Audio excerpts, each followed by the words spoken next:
Okay, so hello and welcome to the review of the Canadian Grand Prix. We're back after a little brief break after Monaco there. I'm joined by Aritra. Yeah, hi. Great to be back again. A new start, and welcome back to the country. You were in Portugal, I heard. Absolutely, yeah. Yeah, watching England become third place in the Nations League. Glorious honour that was. Oh yeah, I can literally see the sarcasm in your voice, not even hear it. Yeah, so coming back to Canada now. Canada, the seventh race of the season, one third of the season done, and it was once again Lewis Hamilton. But that wasn't as straightforward as it appeared on the sheets, did it? No, it's of course Lewis Hamilton winning the race or actually crossing the line first, and plenty of controversy and criticism of the stewards in particular after that race. Yeah, I mean, what was your opinion regarding that? I mean, for those who didn't know what happened, you've been living under a rock because everybody knows about this. Sebastian Vettel was the first to cross the line, but then a 5 second time penalty meant that he finished in second place. So yeah, I really want to know your views on the incident, and do you agree with the audience which is saying that the stewards were unfair, or are you the traditional kind who thought it was the right thing to do? I I thought it was a little harsh in the sense that obviously Vettel, loses the back end of the car and he has to go across the grass. In the Hmm. sense that the way the corner is, there's no way he can go. He comes back onto the track at the soonest possible opportunity, and it's a difficult Yeah. one because you feel like he probably does gain an advantage by doing that, but at the same time how much is it his fault that he's come back across the track? Because where else is he going to go? As he said, himself said.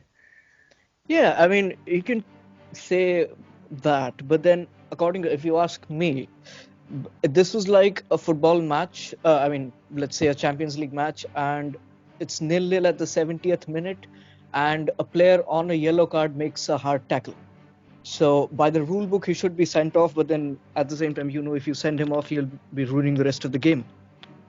Yeah, I think that's actually a really good analogy, and I think that's why there was the outrage that it was, because it was the fact that Vettel was going to be the first non-Mercedes winner, and because of the penalty, he now isn't. Mercedes have now continued to win every single race this season, and I feel like that's Yeah. why people are so angry about it, and that's kind of added to it.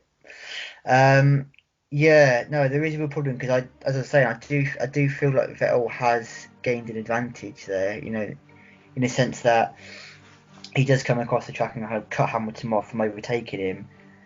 Yeah, To I mean, as I it's said, a really difficult one. by the rule book, it should have been a penalty, but then considering the context of it and how the race was unfolding, it probably should have been left off if you ask me, but then I'm not really sure you can do that. Yeah, it's one of the difficult things because to go back to your football example, I'm always of the opinion that a yellow card offence is a yellow card offence. No, well, it's in the first minute, the last minute, your best player's committed it and it's going to be sent off. Like there's no room for kind of judgment on that. If it's a yellow card, it's a yellow card. And yeah, mate. So maybe I have to be consistent and say, the stewards had no choice and they had to penalise it because I feel like the 5 second penalty is probably the weakest penalty they could do, which is probably their Yeah, that's thinking. minimum. Yeah. Yeah, Yeah, no, I mean, like the last similar incident that we had was Suzuka last year between Max and Kimi, if you remember, where Max came back onto the track and squeezed Kimi out. yeah, yeah. I Yeah, remember. so this was kind of similar to that, and as far as I remember, Max was given a 5 second penalty for that. So yeah, I mean, we can say that stewards have been consistent, something which we don't say often. Yeah, no, I think so. Yeah, and that's one thing. If they set the standards, they have to keep to that. But I think the surprising thing about it was, this season we've seen an attitude of the stewards that they want to let people race a little bit more. And Hmm. obviously, then they've given this penalty out. But I feel like it probably is. Yeah, I'm really sure. I can see both sides. I feel like I feel like probably the stewards did have to do something. I feel like it wasn't a typical case of racing. Vettel has actually left the track and gained advantage. So yeah, the hands were probably a little tied there. And as I say, I feel like the outrage has become more so. I don't think there would have been as much outrage if Hamilton had got the 5 second penalty and gave the win to Vettel. It until like people are crying out for someone to challenge Mercedes, and they feel Yeah, no, yeah, like yeah, yeah, yeah. yeah, yeah. I think you're right. I mean, we can see sort of see both the sides here, and in a way, I have to say that both the sides are sort of justified in what they're saying from their perspective. But then, yeah, objectively, I would say that yeah, in the end, I think the 5 second penalty was probably the right decision. I mean, that is because we've had time to reflect on it. Because if you'd asked me this on Sunday night, I would have said that no, it's unfair. Mm. Yeah, and I think that's kind of the the adrenaline and kind of the being so close to the race after the race had just finished. But yeah, when you look back on it, you feel like yeah, something probably did have to be done there. Yeah, so since that was not the only thing that happened during the race, unlike It last does year. certainly does feel like it, but yeah, you're right, it wasn't. No, I mean, when you have action right at the top, you kind of ignore the rest. So, anyway, so in third place was Charles Leclerc of Ferrari. Do you think that at any point during the last phase of the race, Charles could have pipped Vettel for second? Yeah, and I mean, I think he was. I'm sure he was going for it. I mean, I think when the penalty was given out to Vettel, Charles was hovering in the kind of 7 to 9 seconds adrift of him. So Yeah. obviously, he would have heard over the radio that Vettel had got his penalty. So yeah, he would have been kind of putting his foot down to try again. I think he was. He definitely did close the gap, and Yeah, he you was know, he was closing in. I mean, like, if this would have gone on for 5 laps more, he would have been second. I feel. maybe yeah, maybe not even that, but yeah, because I mean, I think he finished, around I think it was like 6.6 seconds behind Vettel. So yeah, Vettel Yeah, only so had about the a the second. difference between them was what, 1 second, Yeah, Vettel yeah. and him. In the end, he's missed out on second place by 1 second. So I feel like, yeah, he was probably will feel like he probably could have got that. Yeah, Yeah, I mean, hard luck continues for Charles Leclerc this season, to be honest. yeah, but at It's got least he's back on the really wrong. podium this time. Yeah, his second podium. Yeah, I mean, like, positives to take out of a negative situation, to be honest. But then, yeah, then we come to the man who came fourth, and a man from whom we expected a lot more, to be honest, Valtteri Bottas. Yeah, he had a really scruffy weekend, didn't he? I mean, we saw that spin, kind of half spin in qualifying. Lucky not to hit the wall, and in the end, found himself being out qualified by Pierre Gasly, which we know how tough that is. And but No, I mean, even Pierre Gasly is fine, but then that being out wasn't even the qualified by a story. Renault. Yeah, that wasn't even the story. Pierre Gasly out qualified him. It was about that Daniel Ricciardo and the runner out qualified him. I mean, Yeah. obviously that says a lot about how well Ricciardo raced, but still, for a Mercedes to be out qualified by Renault, yeah, that's something that shouldn't be happening. Yeah, and he finished 51 seconds behind the leader. He had an extra pit stop, so that's about 20 seconds. So he was 30 seconds on Yeah, the. This was just like Bahrain in a way. so he bought a pity to try and get the extra point. Did so. Yeah, he got the extra points. He got 13 points. But yeah, the last couple of weeks he kind of been perhaps the Bottas we expected to see at the start of the season.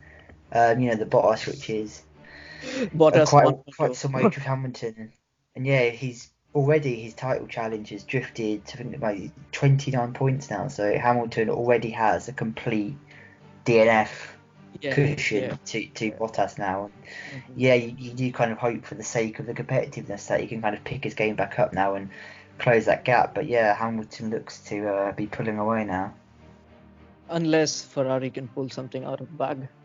Maybe. Well, Vettel's sitting on a 62-point gap, so Hamilton has two free DNFs to Sebastian, plus 12 more points to Ah, Sebastian Vettel. So it would be a hell of a turnaround. it's looking very bleak right now. Do you think this will be similar to 2004 when Michael Schumacher wrapped up the championship pretty early? Uh, yeah, I mean, as much as I would love Hamilton to win the championship, and I do want him to win it, it's at the same time, obviously, you want to see him work for it a bit more, don't you? You kind of, it's not fun as much as Hamilton still winning would always be a good result for me. I would rather see him win a close battle Yeah, than like completely walk away with 2008. it. Yeah, exactly. I mean, you take more joy from that than just him romping home completely unchallenged. And I'm sure that's what I mean. I'm sure people would rather see that as well. I think Yeah, I mean, But yeah, I think even Mercedes would like to see that, to be yeah, honest. yeah. Because they've I been mean, they're bored on top, aren't they? true. I mean, the thing for Mercedes this season is this is kind of their perfect scenario because the problem they had with Hamilton and Rosberg is they were both so quick. They were fighting each other, and there was a real complete breakdown in the relationship. But this Mm. is a good situation for Mercedes so far this season because what we found is Hamilton looks to be the quicker of the drivers winning the championship, but Bottas is quick enough to get that second place Yeah, that's more what often than that's not. something that we didn't have last year.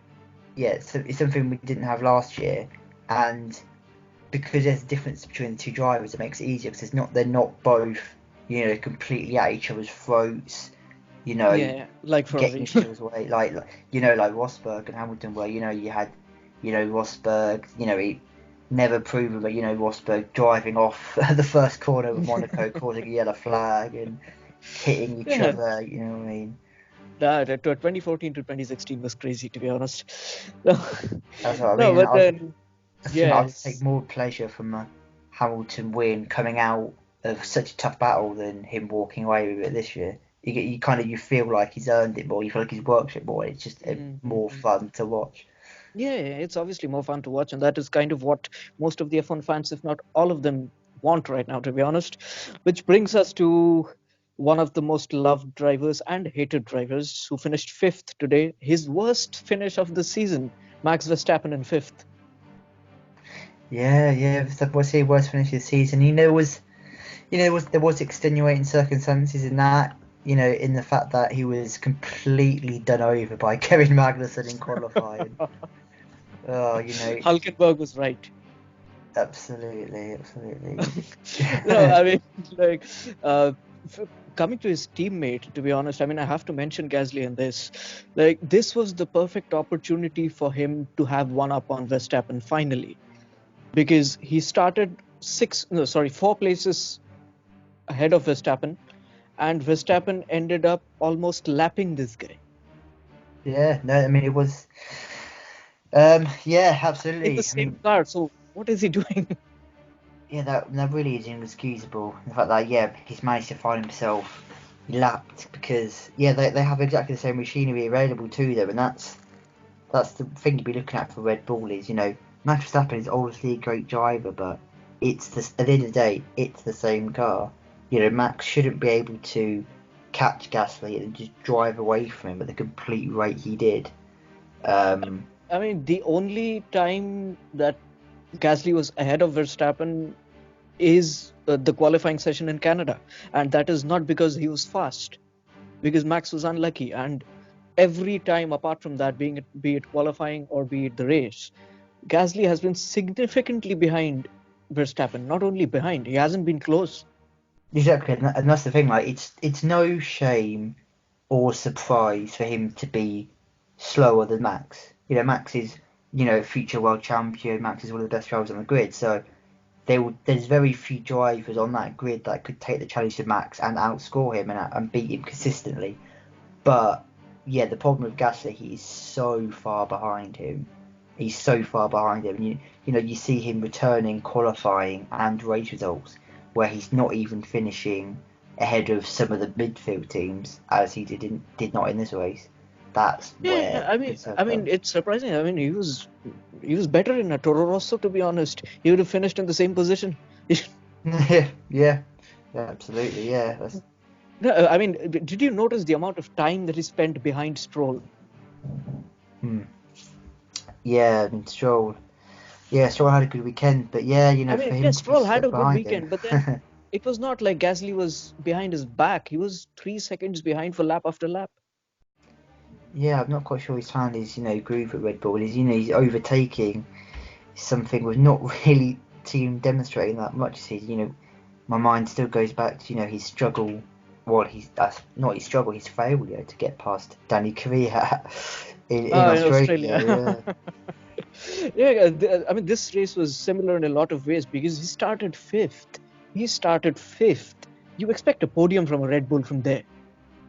Yeah, yeah, absolutely. And you'd certainly not expecting to be overtaken by both of the Renault cars when starting fifth ahead of Nico Hulkenberg, sorry, and then was going to say, you would hope over the course of race distance that Red Bull would overtake a Renault, and apparently not.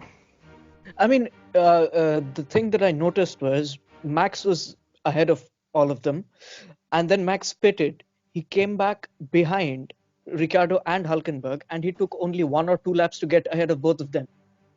Yeah, exactly. Yeah, And that's and Gasly was stuck till the end of the race. So I really don't know what to say. yeah. It just seems to be the extra racecraft, that overtaking ability that Max has got, hasn't it? Yeah, Max carves his way through the field, but Pierre, yeah, he's just not finding it at the moment. Anthony, he'd be very worried about his seat, I'm sure. Yeah, and especially with Kvyat and Albon doing the things that they are doing. Yeah, I mean, Toro Rosso had such a great start to the season, and the two of the drivers, particularly Alex Albon, looks a real top driver in the making. So, and Yeah, I Red mean, Bull aren't afraid to promote drivers, early in their careers. So, yeah, certainly some areas of concern there for Gasly. yeah, I mean, like this season, whenever we've talked about Toro Rosso, I mean, everybody, not just us, I think everybody has been concentrating more on Albon than on Kvyat, and therefore I have a statistic to share with you right now, and I want your opinion on that because this will surprise you. Fire away. Kvyat is 6-1 ahead in qualifying and 5-2 ahead on races. Really? Yes. Wow, wow, wow. Yeah, no, I did not expect that. Obviously, all the headlines usually about Albon, but those Yeah, so stats are very I impressive. mean, Danny Kvyat is a new man. Kvyat has been going about his business so, I mean, like under the radar, and like he's been away from attention, away from limelight, but then he has been consistent this season when you look at statistics. Yeah, I have to agree. Yeah, he's Yeah, a very very good return to and the F1. thing is, his overtake on Science in Canada. I mean, I loved that overtake to take 10th place away from Science. Yeah, we know Kvyat never shies away from a move, and yeah, showed it again there. Yeah, no, it really was a brilliant move, and obviously Carlos Sainz has been one of the stars of the season so far, Yeah, and to best knock of the him out of best. the points as well. Yeah. Yeah, and so we have to talk about Renault now. I mean, we have held them off for too long. So, what did you think about Ricciardo and Hulkenberg's race? Both of them were super. Yeah, but Renault had an absolutely storming weekend. This is the kind of pace we expected from Renault at the start of the season. Renault have made leaps forward every year they've been in F1, and they've put together, very, very impressive driver lineup. And you thought, this is the year they're going to, bring it to Red Bull, and this is the pace they showed in this race. Absolutely. Yeah, do you think this is a sign of better things to come, or do you think this is a flash in the pan? It's difficult to say 'cause, I mean they've been so inconsistent this season, and they've been blighted by early rounds more so, by reliability problems and just general poor weekends. So it's Yeah, I mean, hard to say. You like to say it's a turning point, but probably not. There probably is some more pain to come, but also some more good weekends. yeah, I mean, the thing is, with Ricardo and Hulkenberg, they were exactly in sixth and seventh places when they both retired in Bahrain as well. So surprisingly, I mean, this is the irony of all ironies, probably. But then their best performances so far this season have been on power tracks. Mm. Yeah, it's yeah, it's one that defies logic a little bit, there, isn't it? And obviously they've jumped all the way up from eighth in constructors to fifth based on that result, and they're now only 2 points behind McLaren. Yeah, I mean, like the midfield is crazy this year. I mean, one result and you can jump from ninth to fourth almost. Exactly, and obviously Alpha, a couple of poor weekends, and they've slipped all the way down to ninth place now, and honestly, that is effectively last place between the midfield because we know Williams aren't going to get any points this season. Yeah, I mean, considering of everybody we've spoken so far, one person we have missed out is the person, according to many fans, who was the driver of the day, Lance Stroll, who started, I think, 17th and finished ninth. Lance Stroll, yeah. What can I say? Lance Stroll. Yeah. No, it's with gritted teeth you say it, because I still feel like he shouldn't really be on the grid. Dad fine in the seat, isn't he? But Really, on the day that he has produced his best performance, you say that he shouldn't be on the grid. You'll get some hate on that. I mean, to be honest, I don't think it will because the Lance Stroll fan group is not a big group, if it exists at all. Yeah, it's non-existent to be honest. I haven't seen any Lance Stroll fan groups to be honest. No, Even if you're Canadian, you're probably Lance Stroll is not your favorite driver. It will probably be, I mean, I honestly think Latifi has more fans than Stroll. I think you're right there. No, No, but then yeah, I mean, trolls I'll give aside, him. jokes aside, he was superb in this race. Yeah, I'll give him his moment. He had a very strong race, obviously racing point.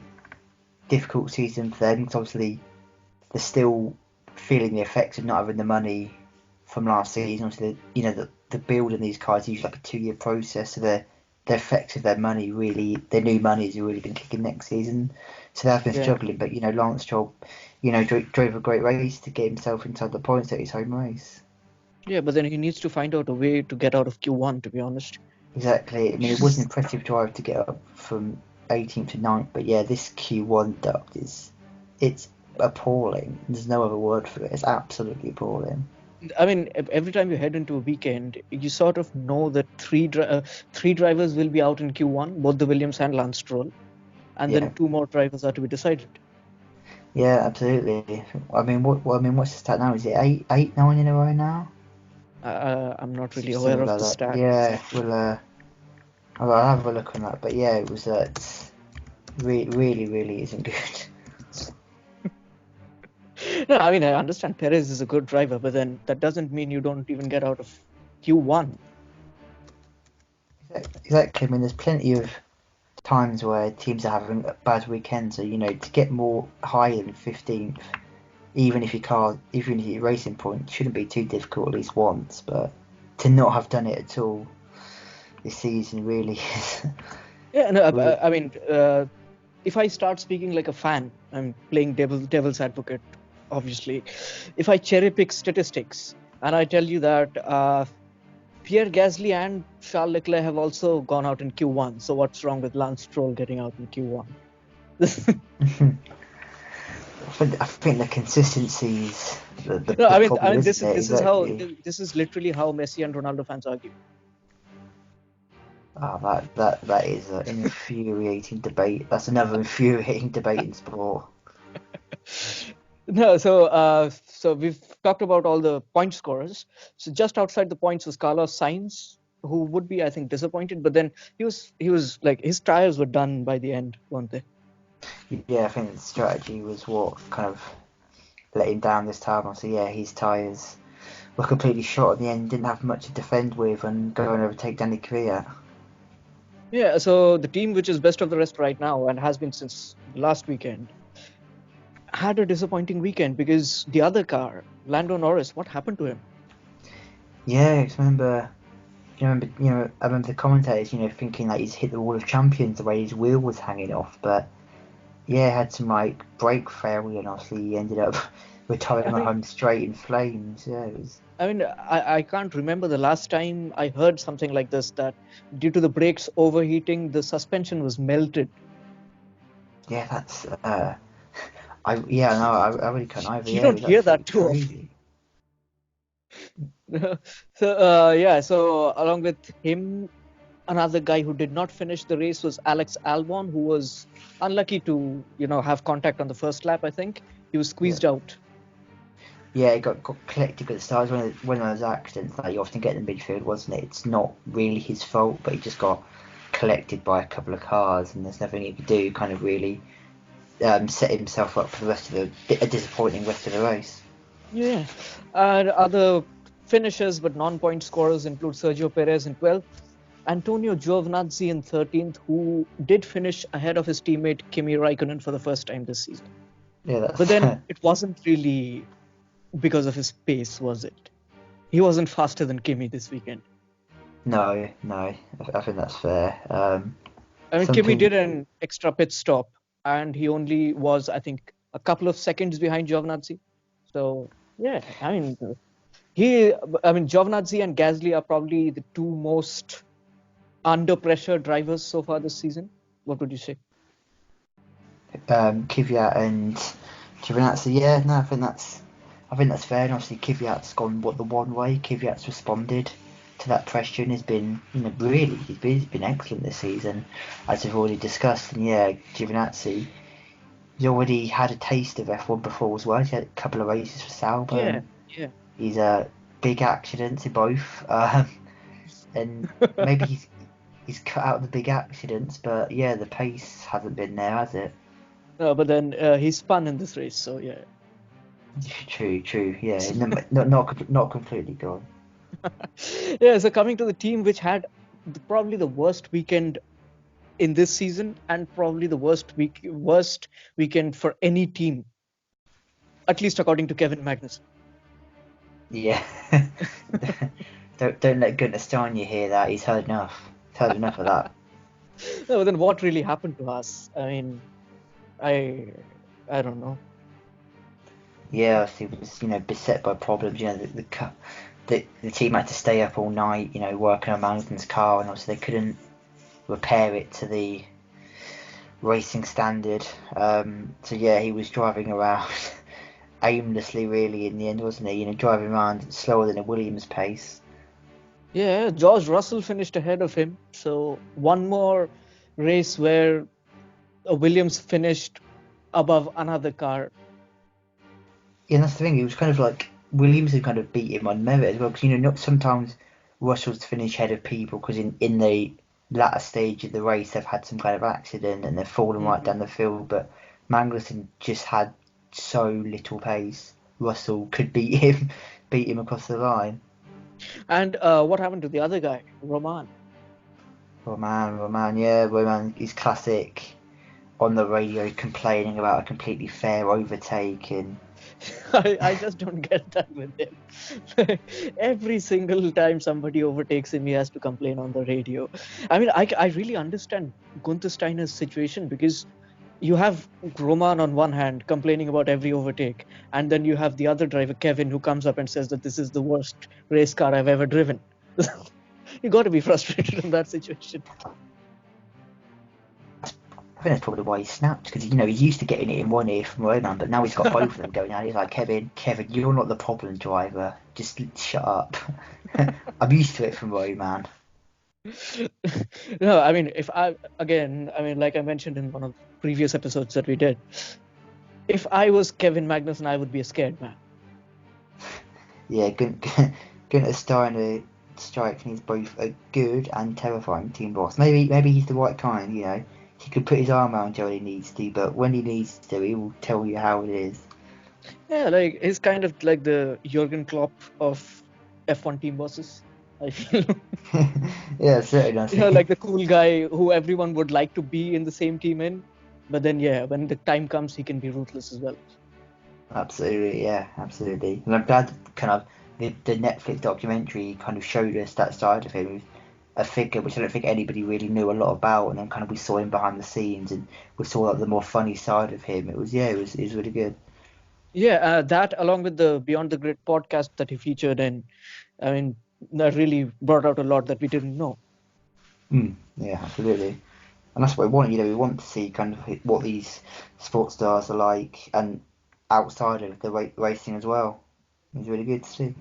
Yeah, and that brings us to the man who everyone wants to do well, but then just doesn't do well, Robert Kubica.